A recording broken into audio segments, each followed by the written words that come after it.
श्री भगवान कहते हैं सुमुखी, अब मैं छठे अध्याय का महात्म्य बतलाता हूँ, जिसे सुनने वाले मनुष्यों की मुक्ति हो जाती है।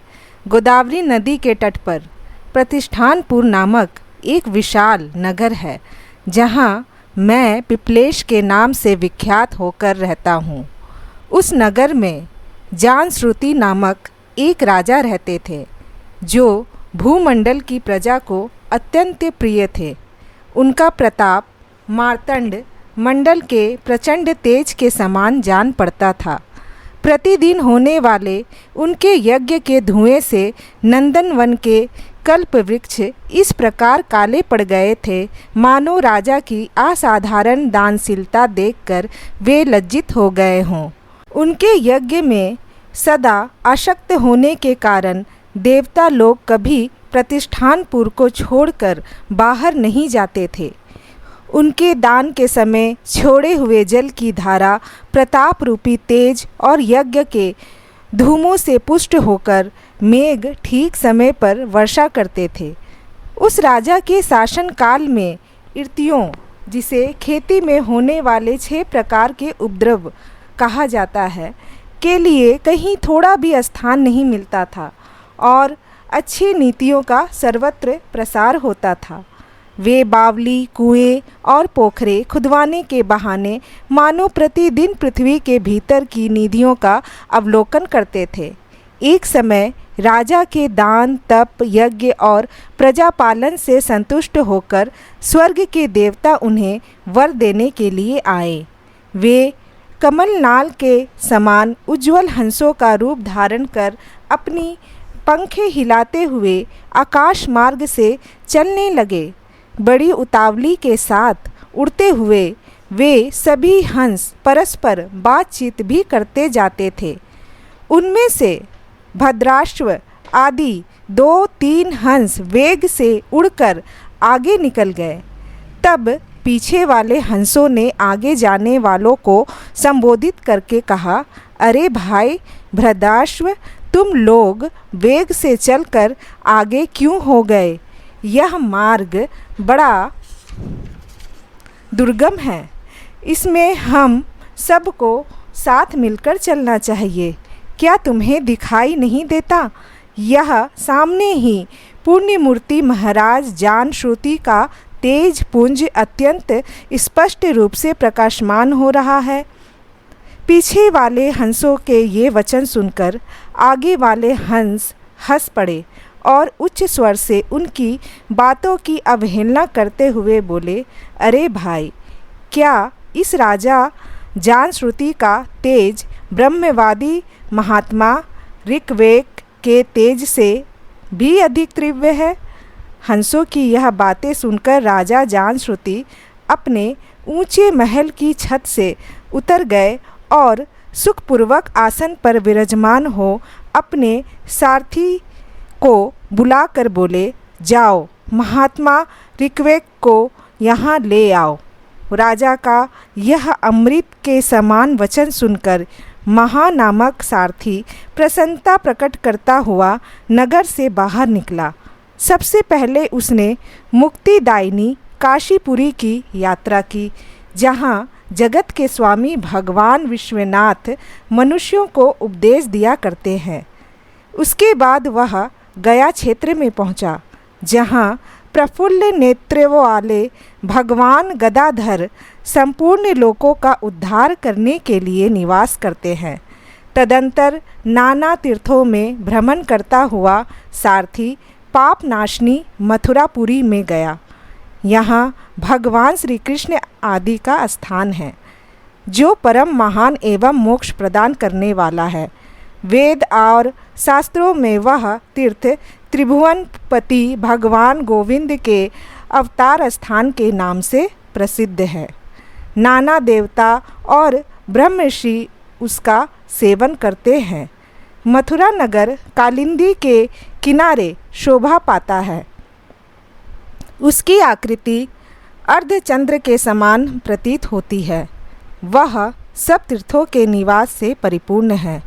परम आनंद प्रदान करने के कारण सुंदर प्रतीत होता है।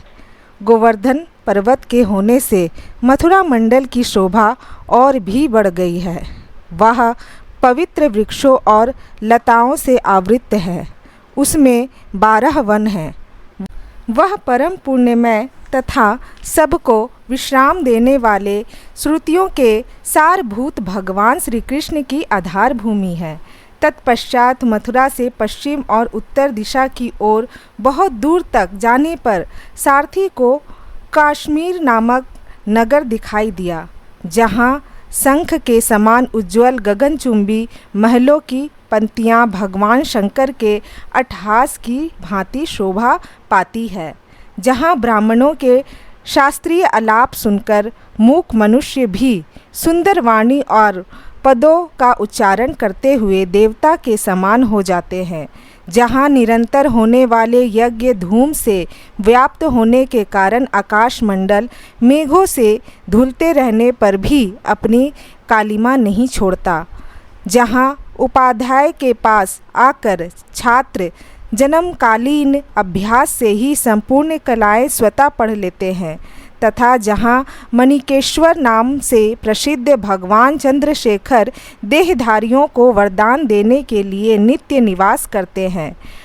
कश्मीर के राजा मणिकेश ने दिग्विजय में समस्त राजाओं को जीतकर भगवान शिव का पूजन किया था। तभी से उनका नाम मणिकेश्वर हो गया था। उन्हीं के मंदिर के दरवाजे पर महात्मा ऋग्वेद एक छोटी सी गाड़ी पर बैठे अपने अंगों को खुजलाते हुए वृक्ष की छाया का सेवन कर रहे थे। इसी अवस्था में सारथी उन्हें देखा। राजा के बताए हुए भिन्न भिन्न चिन्हों से उसने शीघ्र ही ऋकेव को पहचान लिया और उनके चरणों में प्रणाम करके कहा, ब्राह्मण, आप किस स्थान पर रहते हैं? आपका पूरा नाम क्या है? आप तो सदा स्वच्छंद विचरने वाले हैं, फिर यहाँ किस लिए ठहरे हैं? इस समय आपका क्या करने का विचार है? सारथी की ये वचन सुनकर परम आनंद में निमग्न महात्मा ऋकेव ने कुछ सोचकर उससे कहा, यद्यपि हम पुण्य काम हैं, हमें किसी वस्तु की आवश्यकता नहीं है, तथापि कोई भी हमारी मनोवृत्ति के अनुसार परिचर्या कर सकता है। ऋकेव के हार्दिक अभिप्राय को आदरपूर्वक ग्रहण करके सारथी धीरे से राजा के पास चल दिया। वहां पहुंचकर राजा को प्रणाम करके उसने हाथ जोड़कर सारा समाचार निवेदन किया। उस समय स्वामी के दर्शन से उसके मन में बड़ी प्रसन्नता थी। सारथी के वचन सुनकर राजा के नेत्र आश्चर्य से चकित हो उठे। उनके हृदय में ऋकेव का सत्कार करने की श्रद्धा जागृत हुई। उन्होंने 2 खच्चरों से जुती हुई एक गाड़ी लेकर यात्रा की, साथ ही मोती के हार, अच्छे अच्छे वस्त्र और 1 सहस्त्र गौएं भी ले ली। काश्मीर मंडल में महात्मा ऋकेव जहाँ रहते थे, उस स्थान पर पहुंचकर राजा ने सारी वस्तुएं उनके आगे निवेदन कर दी और पृथ्वी पर पड़कर साष्टांग प्रणाम किया। महात्मा ऋकेव अत्यंत भक्ति के साथ चरणों में पड़े हुए राजा जान श्रुति पर कुपित हो उठे और बोले, रे शूद्र, तू दुष्ट राजा है, क्या तू मेरा वृतांत नहीं जानता? ये खचरियों से जुती हुई अपनी ऊंची गाड़ी ले जा। ये वस्त्र, ये मोतियों के हार और ये दूध देने वाली गौएं भी स्वयं ही ले जा। इस तरह आज्ञा देकर ऋकेव ने राजा के मन में भय उत्पन्न कर दिया। तब राजा ने शाप के भय से महात्मा ऋकेव के दोनों चरण पकड़ लिए और भक्तिपूर्वक कहा, ब्राह्मण, मुझ पर प्रसन्न होइए। भगवान, आप में यह अद्भुत महात्माएं कैसे आया? प्रसन्न होकर मुझे ठीक ठीक बताइए। ऋकेव ने कहा, राजन, मैं प्रतिदिन गीता के 6 अध्याय का जप करता हूँ। इसी से मेरी तेजो राशि देवताओं के लिए भी दुस्सह है। तदंतर परम बुद्धिमान राजा जानश्रुति ने यत्नपूर्वक महात्मा ऋकेव से गीता के 6 अध्याय का अभ्यास किया। इससे उन्हें मोक्ष की प्राप्ति हुई। इधर ऋकेव भी भगवान मणिकेश्वर के समीप मोक्षदायक गीता के 6 अध्याय का जप करते हुए सुख से रहने लगे। हंस का रूप धारण करके वरदान देने के लिए आए हुए देवता भी विस्मित होकर स्वेच्छानुसार चले गए। जो मनुष्य सदा इस एक ही अध्याय का जप करता है वह भी भगवान विष्णु के ही स्वरूप को प्राप्त होता है, इसमें तनिक भी संदेह नहीं। राधे राधे।